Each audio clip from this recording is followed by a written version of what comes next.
রাজ্যের তথা কমলপুরের ছেলে দিগ্বিজয় দাস ট্রেডিশনাল রেসলিং এর under 17 March wrestling world championship India টিমে সিলেকশন অর্জন করে।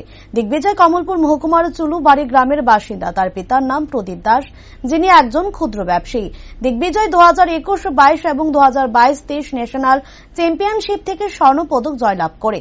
রবিবার কমলপুর প্রেস ক্লাবে সাংবাদিক সম্মেলন করে এমনটাই জানান ট্রেডিশনাল রেসলিং ফেডারেশন রাজ্য সভাপতি প্রশান্ত সিনহা। এছাড়াও এদিন সাংবাদিক সম্মেলন উপস্থিত ছিলেন সেক্রেটারি মোহাম্মদ আম্বর আলী এবং দিগ্বিজয় দাস। পিতা প্রদীপ দাস একজন একেবারে ক্ষুদ্র ব্যবসায়ী।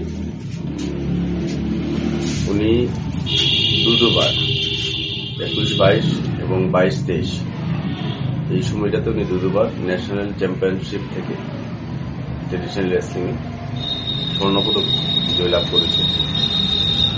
প্রসঙ্গে আমি এটাও জানাতে চাই আপনাদের, ট্রেডিশনাল রেসলিং সম্পর্কে কিছু পরিচয়, মানে এটা কি কি বিষয় আছে এর মধ্যে, এটা একটু বলতে চাই। Traditional wrestling United world wrestling দ্বারা পরিচালিত এবং ইন্টারন্যাশনাল অলিম্পিক কমিটির অন্তর্ভুক্ত, এশিয়ান অলিম্পিক কমিটির অন্তর্ভুক্ত, আমাদের ভারতবর্ষের স্কুল স্পোর্টস বোর্ডের অন্তর্ভুক্ত। ভারতবর্ষের 29টি রাজ্যে এই খেলাটি পরিচালিত হচ্ছে।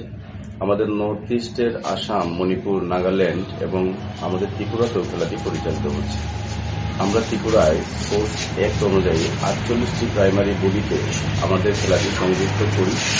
গাইডলাইন দিয়ে সহায়তা করেন আমাদের সম্মানীয় ক্রীড়া দপ্তরের জয়েন্ট ডিরেক্টর শ্রী পাইমং মহোদয়, deputy director Shri Biplab Kumar Dutta. National level থেকে বেশ কিছুদিন ধরে ত্রিপুরার ছেলেমেয়েরা ভালো ফলাফল করছে। এই বিষয়ে আমি আপনাদের মাধ্যমে বিশেষভাবে ধন্যবাদ জানাতে চাই আমাদের রাজ্যের মাননীয় মুখ্যমন্ত্রী ডক্টর প্রফেসর মানিক শাহ মহোদয়কে এবং রাজ্যের ক্রীড়ামন্ত্রী শ্রী টিঙ্কু রায় মহোদয়।